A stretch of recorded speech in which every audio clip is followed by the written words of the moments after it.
Say hello to Plucky. Hey, Plucky! Plucky is one of the smartest guys. Ah! Come on! Plucky, behave yourself. There you go. Jeez, that's all we got.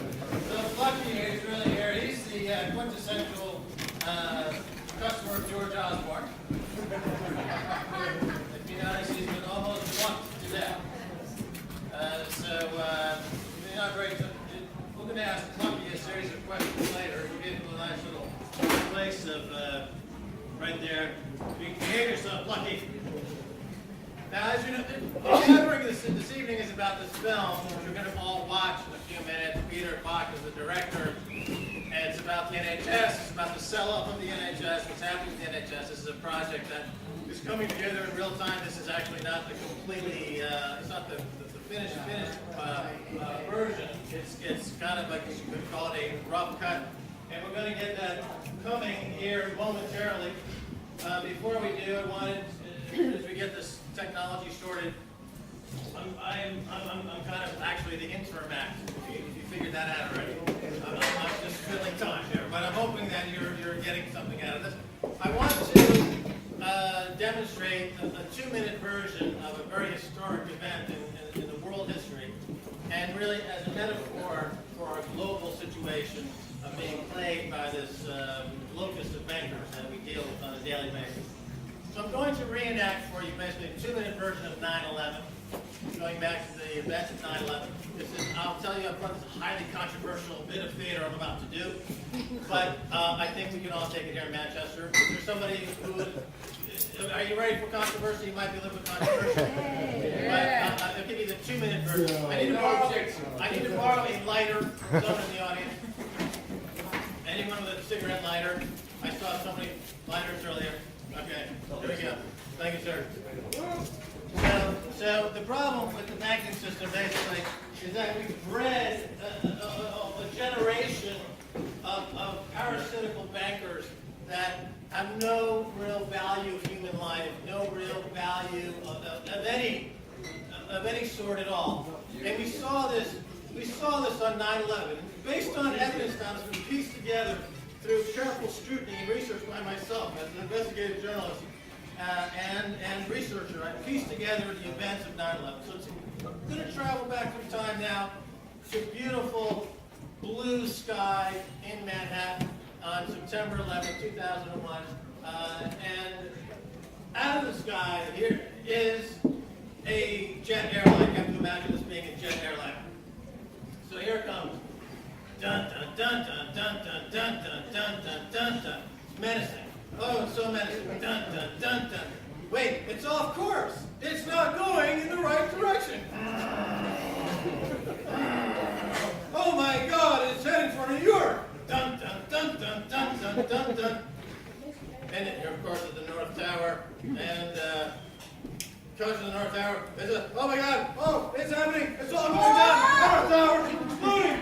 Oh my God, what a tragedy! The media, the world media is alerted. Wasn't an accident. Wasn't an act of God. Wasn't terrorism. We don't know. The world is now focused on the South Tower in New York City. What's happening? There's another jet. It's flying. Dun, dun, dun, dun, dun, dun, dun, dun, dun, dun.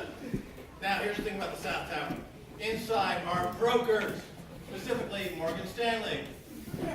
Brokers look at their screens. The North Tower is on fire. They notice that airline option puts are skyrocketing in value. They're thinking, my God, I'm going to make a killing. Those airline puts. They start to buy the puts. They're thinking about buying the puts. Dun, dun, dun, dun, dun, dun, dun, dun, dun. Literally, we know from piecing together the evidence that there are brokers who make the following choice. A, leave and save their ass, or B, stay, trade airline puts for a possible huge gain in their portfolios. This is what happened. Here's the broker, Morgan Stanley. Here's the South Tower. Here's the jet. Oh my God! Yeah. Thank you. Based on piecing together the evidence that brokers stayed in the tower to trade airline puts, making millions of dollars instead of escaping with their own lives. They chose money over their own lives. They're suicide bankers. That's the problem with this economy. It's run by people who are willing to stay behind the flaming freaking tower than save their own lives. Millions of dollars were left on the account of Alex Brown, a brokerage firm not far from Langley, Virginia, where Buddy Krongard, who was the assistant deputy director of the CIA, was previously running Alex Brown, a brokerage firm, where all those trades are sitting, millions of dollars of profits never collected, because the guy who made the money is dead. These are the people running the UK economy.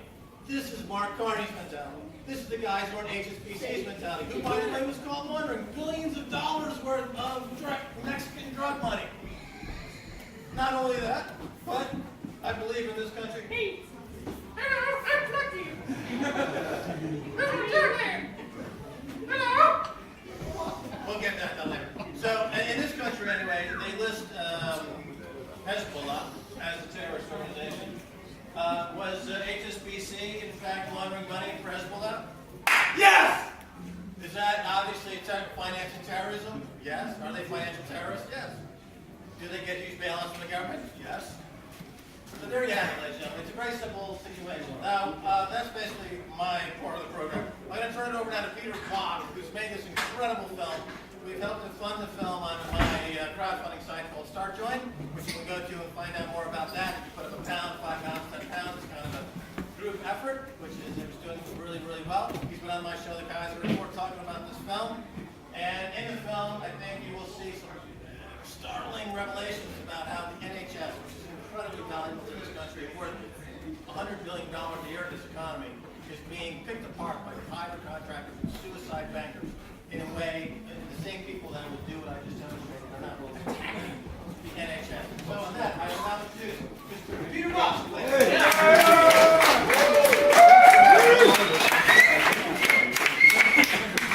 Thanks, Max, for the one and only, and Stacey as well, who've been great champions of this film. It's a fledgling film, it's quite a young film. It's technically a rough cut, but it began when I was called on a snowy night to a meeting of doctors in a basement in Earl's Court. And I didn't know what to expect, and I was shocked. I still am, right? But I got among them, and I didn't try to be a judge or anything like that. In fact, I used my ignorance as the asset, which is to say, like all of us, we don't really know what's going on. And it's such a complex tale that we get told piecemeal, half-hour versions, single-issue stories. And I've attempted, if you don't mind, to try and explain it in 10 sort of chapters. But it's a very urgent story, and essentially it belongs to a whole pattern, which is basically this: everything we own, that's us, is being sold off of the private sector. And if they announced in one day, this is what we're going to do, they wouldn't get away with it. So even worse, it's being done stealthily. And mainstream media has failed us, mainstream politics has failed us, and yet we all care about our NHS. It's a very emblem of egalitarian spirit, something I'm quite proud of in a way, and I'm just a patient. I do have a DVD and Ultra company who may help me put the DVD in the Ultra. Thank you, Ultra and Fez as well. Everybody, I'm so amazed.